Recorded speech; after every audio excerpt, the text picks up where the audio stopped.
Hey there, it is Tomster here on behalf of Indie Structural Productions once again with another Scum build video. So this time around, we're gonna go ahead and make the nut.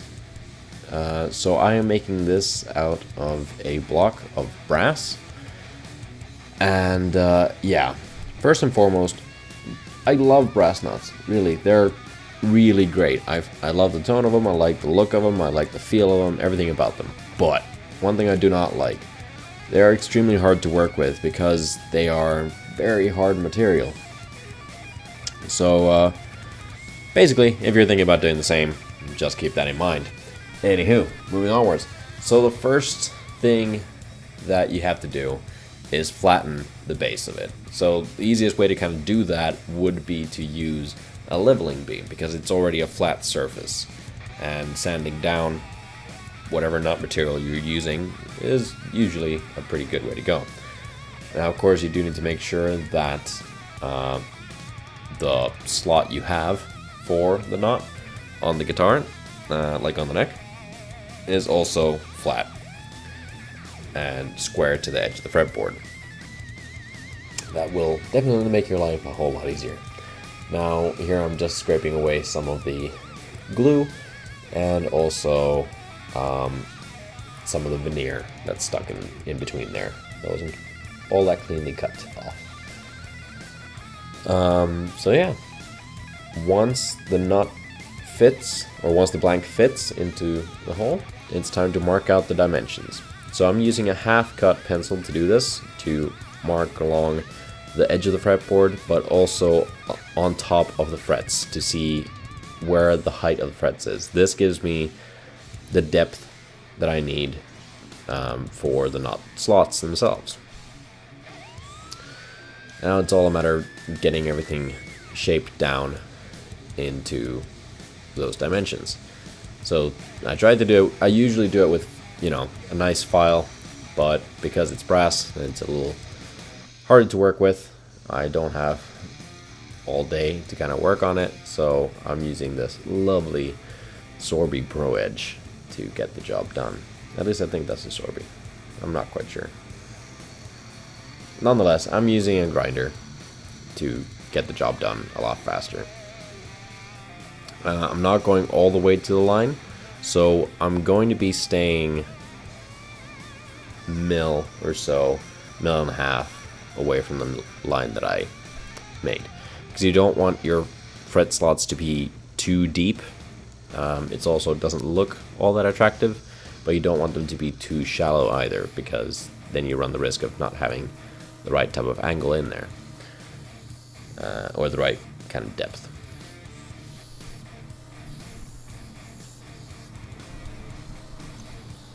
And yes, I have sped this up a good bit.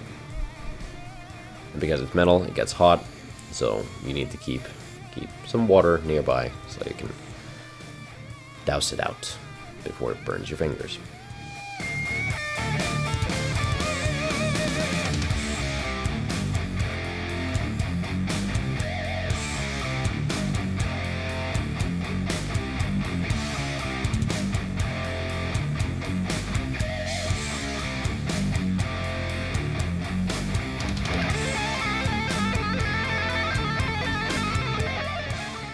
So once all the shaping is done, it's time to actually mark out the string spacing, or the slot positions, in other words.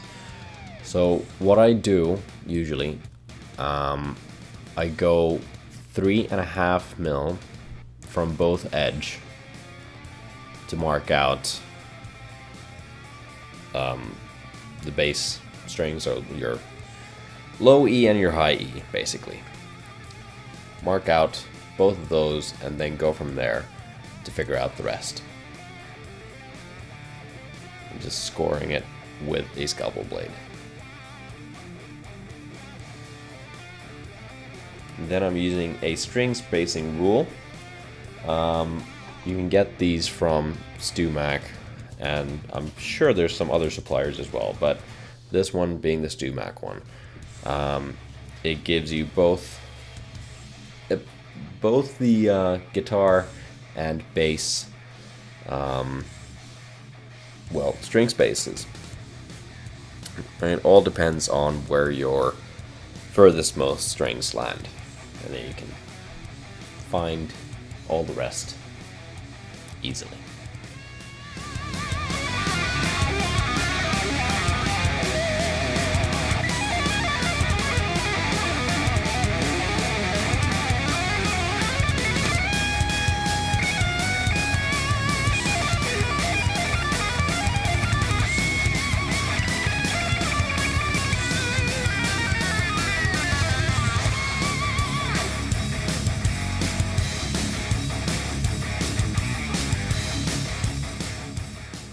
There we are. Then I'm using this lovely little saw to kind of do, well, sort of the same way that you do pilot holes when drilling. So I'm starting off with the smallest bit, so 0.10 or 0.010 or whatever thickness string that would be, and doing each slot with those, and then moving on to using these knot slotting files to file down the actual sizes for the string gauges that I'm going to be using. This took a little bit of doing because, once again, brass is a very hard material, so it takes a little while to actually work it. But if you have good tools at your disposal, you shouldn't have any worries with that. And then the final shaping, just to get it looking really pretty. Getting all those sharp edges sanded away, grinded away, and adding in a bevel and smoothing everything out to make it look very, very nice.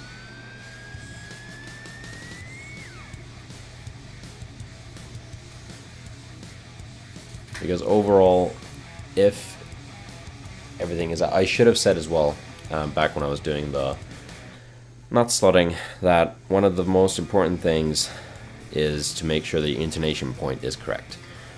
So when you're filing down the slots, you have to follow the angle of your headstock, or create a little bit of an angle.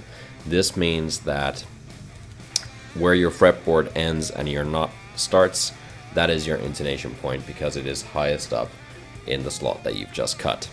If you cut a slot straight, there is a chance that the highest point might not be all the way at the back of the nut, but it might be somewhere in the middle. So creating a little bit of an angle, make sure that intonation is perfect. And that then brings me to saying that if everything else is all nicely done, you've done your job correctly, then the only remaining thing to do with the knot anymore is just to make sure that it feels comfortable, because it is always going to be there, and if it has sharp edges in it, you're going to hurt yourself very, very quickly. So rounding everything off and making it actually look nice and feel nice is a very big part of how the guitar will play in your hands.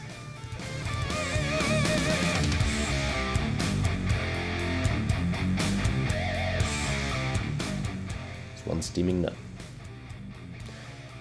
Alright, and then nothing too drastic about actually attaching the nut. Just even one drop of super glue will do the trick, just as long as it's seated properly.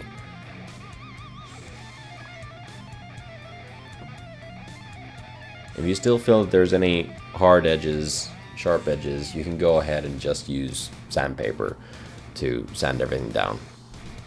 Just make sure that it is indeed placed well. Now the next part that I'm going to do is polish. So I'm going to be using the buffing wheel again.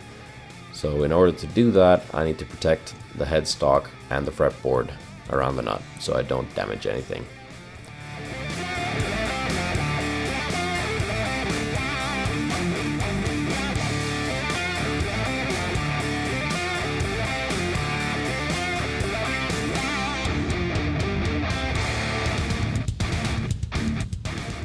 Kind of an important thing.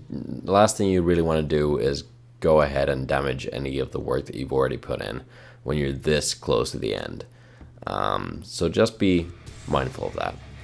And also be mindful that the buffing wheel will grab onto any edges, so you do need to press down the masking tape as well, because the buffing wheel might just rip it off if you're not careful.